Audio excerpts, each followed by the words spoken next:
Ang pagdating ni Locke sa laban, ang muling pagbabalik ni Gadya at ang pagdating ni Nozel upang talunin si Megicula ang ating pag-uusapan ngayon. Kaya naman huwag na natin patagalin pa, come on. Nang makita ni Asta ang bagong anyo ni Noel sobra itong nabilib at sinabi naman ni Noel na si Asta na raw ang bahala sa Reyna, samantalang sinabi naman ni Undi na wala na silang sapat na Saint Magic para kalabanin ng mga zombie na sundalo. Ginamit muli ni Captain Real ang kanyang picture magic upang magpalabas ng kakaibang masterpiece at sinabing kung si Noel daw ay mayroong Saint Stage at si Charlotte naman daw ay mayroong anti-curse magic, kung kaya't ang kanyang gagawin naman daw ay magbibigay siya ng solidong backup para sa kanila. Sinabi naman ni Captain Charlotte na marami pa siyang magagawa sa laban at doon ay gumawa ito ng malaking sibat na gawa sa kanyang magic upang atakin si Megicula. Wika naman ni Megicula ay habang tumatagal daw ang laban ay mas lalong gumaganda ang pinapakita ng ating mga bida at ginamit niya ang kanyang mga zombie upang ipangsalag sa atake ng dalawang kapitan. Medyo nag-aalala si Captain Real sa pagsugod ni Noel subalit biglang dumating sila upang tumulong at sinabi nito na lilinisin niya daw ang dadaanan ni Noel kung kaya't ipalo lamang daw siya nito. Natuwa naman si Captain Real sa pagdating nila at mas lalo daw siyang gaganahan sa laban, subalit kung may isa pa raw sanang salamangkero ang gumagamit ng kidlat ay mas mainam daw sana ito. Doon ay muling pinakitang nakatayo pa rin si Gadya sa kabila ng malaking pinusala nito at sinabing basically ay dapat daw ay patay na siya at nagpasalamat ito sa mahika ni Captain Real. Tuwang-tuwa din si Asta sa kanyang nakikita dahil napaka-cool naman daw ng pinapakita ng lahat at pagkatapos nun ang dalawang lightning magic user ay nagkita muli at sinabing gawin na raw nila ang dapat gawin. Sa pagsugod nila Gadya at Locke ay mapapansin natin ang napakaraming magic circle sa paligid na siyang pumapatay sa lahat ng kanilang madaanan hanggang sa maabot na nga nila si Megicula at wasakin ito. Subalit wala silang kakayahan na wasakin ang puso ni Megicula kung kaya't naroon si Noel na handang hiwain ito, ngunit nakaharang ang barrier ng Devil at sinabing kahit hindi pa kumpleto ang kanyang katawan ay hindi niya akalaing aabutin niya ang kalagayan niya ngayon. Subalit gaya nga daw ng kanyang iniisip ay hanggang doon na lamang ang kayang gawin ng ating mga bida at napansin ko na naman mga kaibigan na kitang kita pala mula sa likuran ng puwet ni Noel at pinagtataka ko kung saan napunta ang kanyang panty at short. So weird.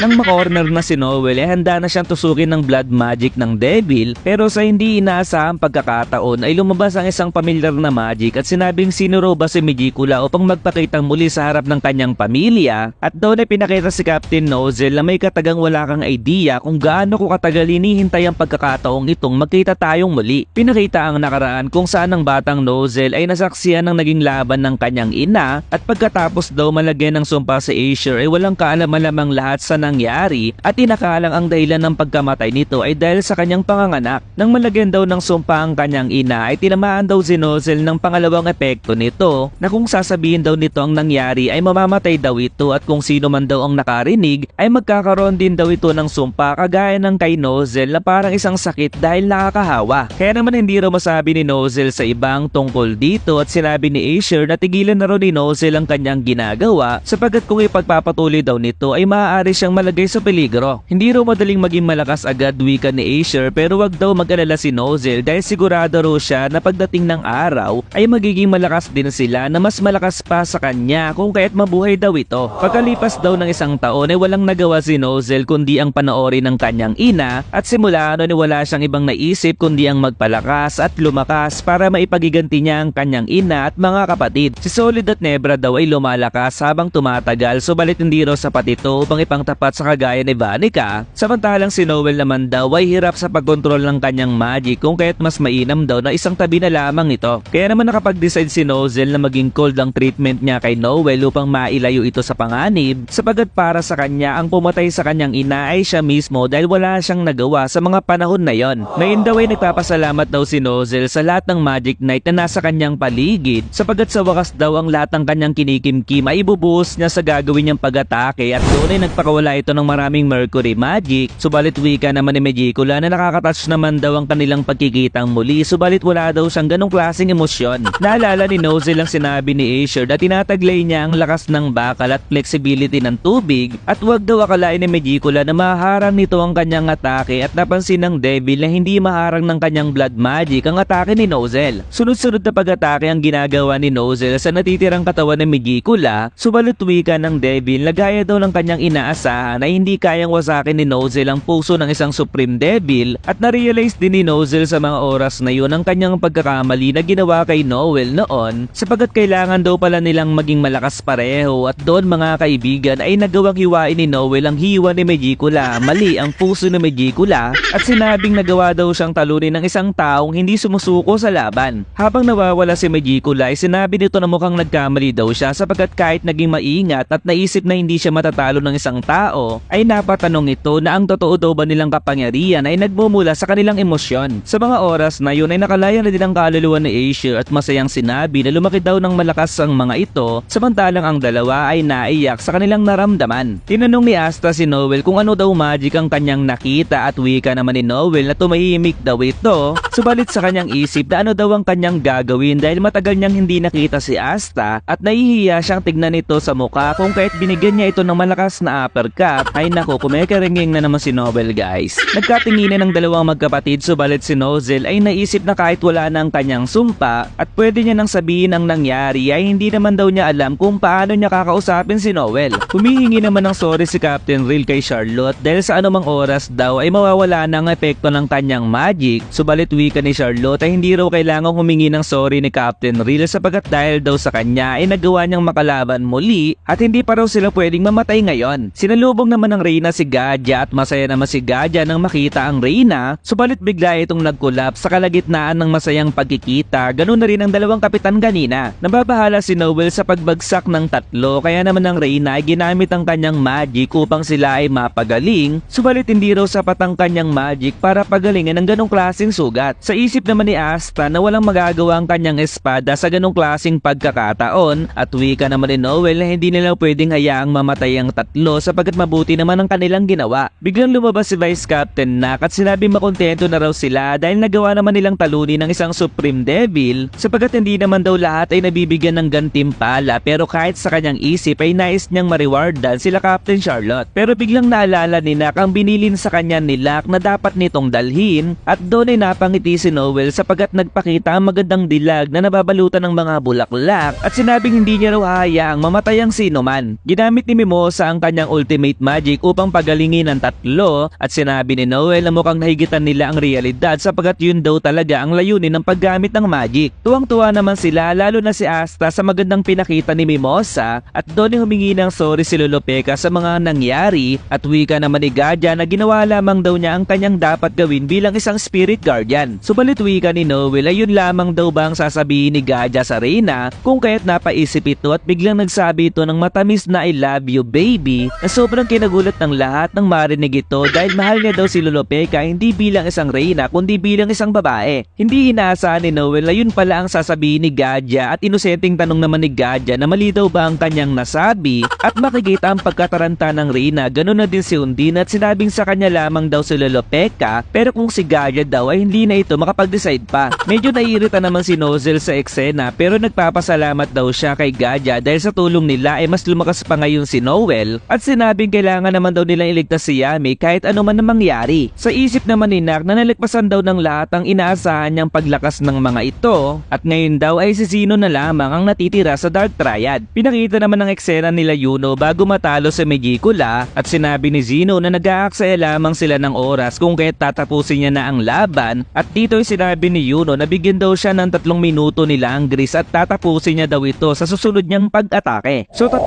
chapter ulit ang natapos natin ngayon at napansin kong maraming kumikarengkeng sa video natin ngayon. Kaya naman for more Black Clover reviews ay mag-follow lamang mga kaibigan. Goodbye!